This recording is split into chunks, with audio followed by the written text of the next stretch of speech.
ওয়ালাকিন্নাকুম গুসাউন কাগুসাইস সাইল।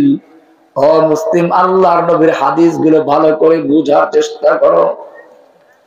তোমাদের অবস্থা হবে ভাসমান খড়কুটার মতো। সাহাবায়ে কেরাম জিজ্ঞেস করলেন, ইয়া রাসূলুল্লাহ, এর কারণটা কি হবে? আল্লাহর হাবিব ফরমান, তোমাদের কলবের ভিতরে, অন্তরের ভিতরে অহন ঢুকে দেবে। অহন।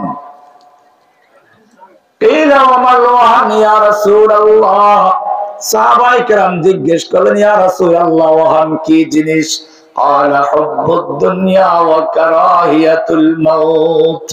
ওয়াহান হচ্ছে দুনিয়ার ভালোবাসা আর আল্লাহর জন্য জীবন দিতে অপছন্দ করা।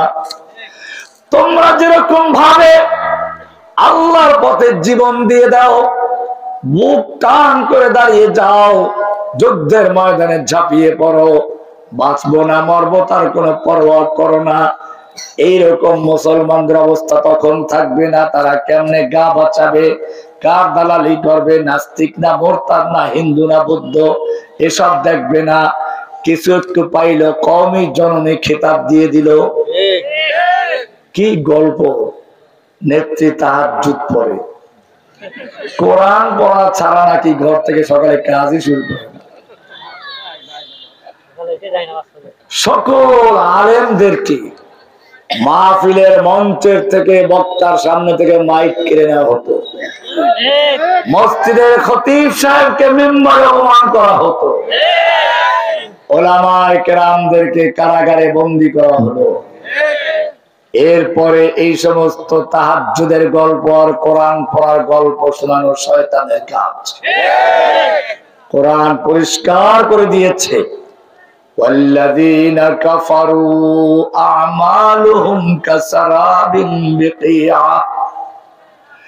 নিশ্চয়ই যারা কাফের, যারা মুরতাদ, যারা হিন্দু এজন্য বললাম ও মুসলমান, কোরআনের পরিষ্কার আয়াত রয়েছে, ইয়া আইয়ুহাল্লাযীনা আমানু লা তাত্তাখিযুল ইয়াহুদা ওয়ান নাসারা আউলিয়া।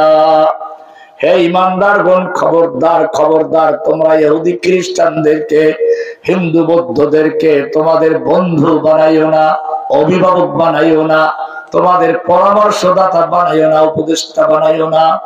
ওয়া মাইয়াতাওয়াল্লাহুম মিনকুম, তোমাদের যে কেউ তাদেরকে বন্ধু বানাবে, ফাইন্নাহু মিনহুম, সে ওদেরই একজন।